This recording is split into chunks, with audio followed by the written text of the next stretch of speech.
Hello everybody, my name is Solo, welcome back to the channel, and ladies and gentlemen, after grinding for probably longer than I should have,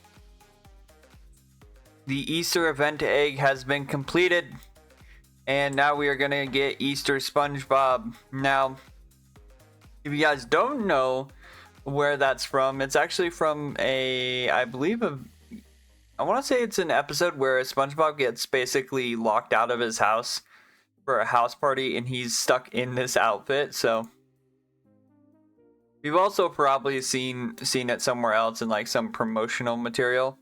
Also, we got a code earlier that gave us 2 challenge crates, so we will be opening that. But first, let's open up this limited egg real quick and let's see anything special.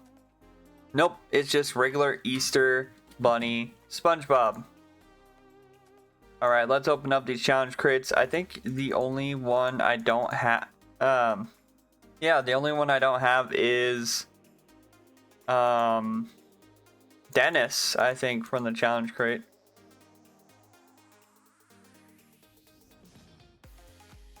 Alright.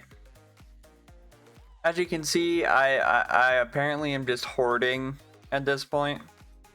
I'm gonna actually try to AFK overnight in the chum bucket and see how that goes. Anyway, so let's go ahead and let's take a look at our unit here. Now they do have this new thing. I really wish we could make it so then, like, they're doing stuff to like make better filters, right, with this, but I really wish they would make a filter for this so then I can click which ones I want it to stop me on and not always stopping me on like greed stuff and everything else. That'd be really nice, but I digress, I guess. Anyway, so here we are, we have a limited, and compared to the normal Patrick from the soaring starfish, it's actually starting off quite a bit better. Let's speed it to level 22, and I really wish that the limited thing didn't go away when I go in and out of stuff. So let's unequip our sea bear, which, by the way, we are still doing the giveaway for this. I think I'm going to extend it an extra day or so, just so then people can get their stuff in. I've noticed that YouTube likes to do a thing to me where, like, I'll put up a video, right? And then that video will take a second to actually, like, pop off. Anyway, let's go ahead and equip this guy, and we're going to go into Endless 1. I'm mostly just going into Endless 1 just to see, like, on a basic level how this unit's gonna perform. And see if it's got, you know, what it takes baseline, or if all of the things that people are ranting or raving about are only because it's shiny and or wombo of a unit. So let's go ahead, let's place down a Krusty Krab. We'll place down a second second one. Hit 2 times. And then we'll wait until we can place down the SpongeBob. So right now this SpongeBob is a splash unit, it looks like.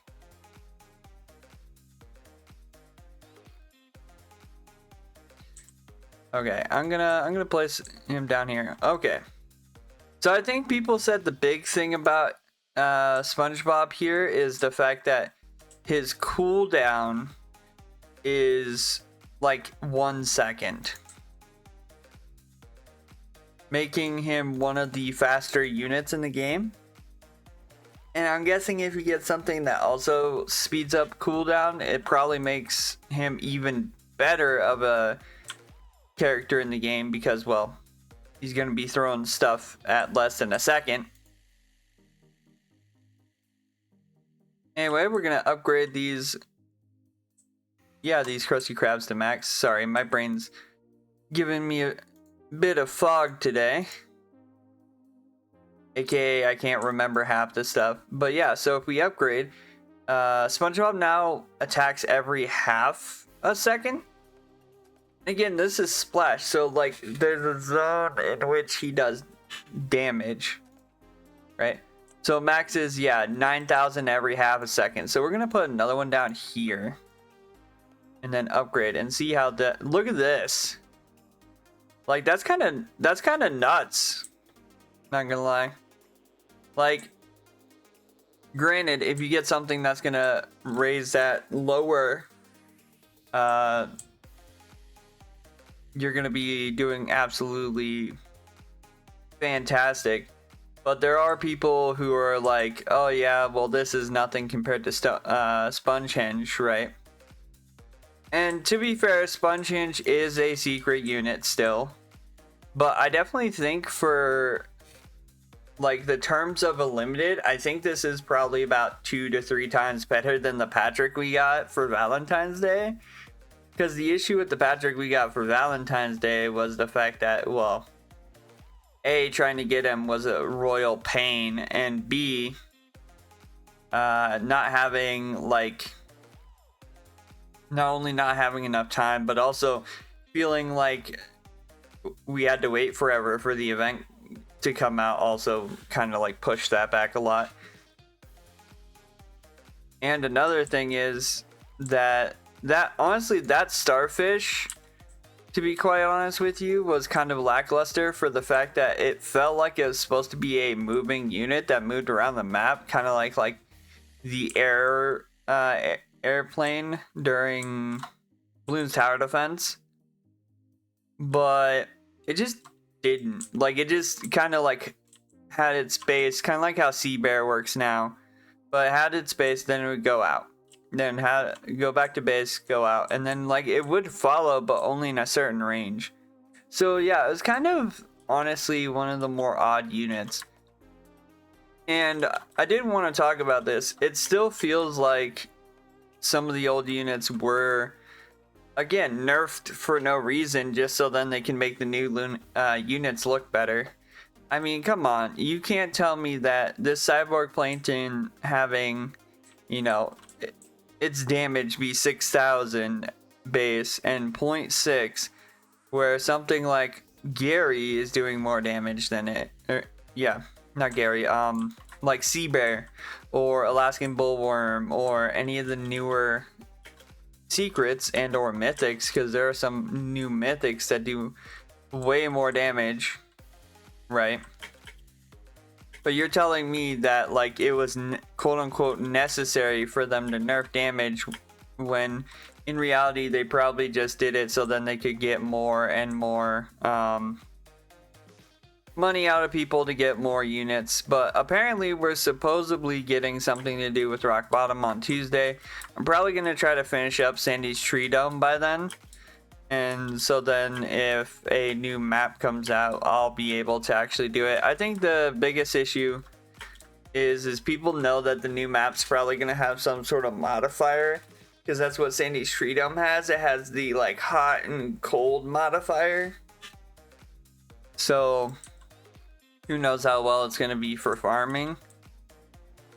But yeah, in my honest opinion, if you get a good like roll like for the trait, I think this unit is going to be great. A lot of people put it in A tier instead of S tier. I think that's kind of accurate for what it is, because like some people are like, oh well, this is bad, and it's like, yeah, the only people saying that are the people like running around with shiny Wumbo secrets because they just spent way too much money.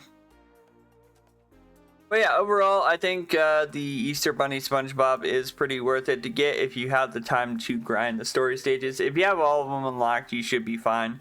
But yeah, grinding the story stages / the challenges and the raids is a different story. But anyway, guys, that's going to do it for this video. If you guys liked the video, as always, hit the like button.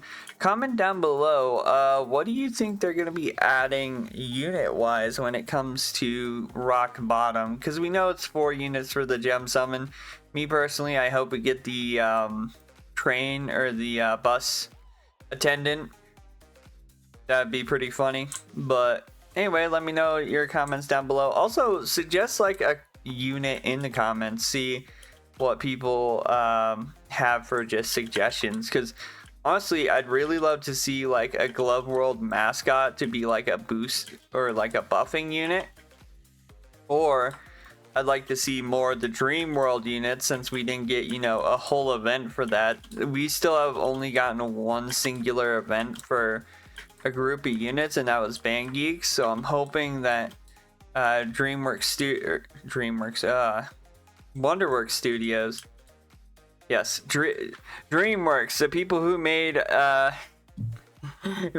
you know, How to Train Your Dragon and other movies along those lines. I can't remember them all right now. No, Wonderworks Studios, I hope they have more events where it actually has like a full set of units rather than just like one or two. So yeah. Anyway, you guys, don't forget to subscribe, turn on post notifications so then you guys never miss a video. And I hope you guys have a good day. Stay safe out there, and I'll see you guys in the next one. Bye-bye.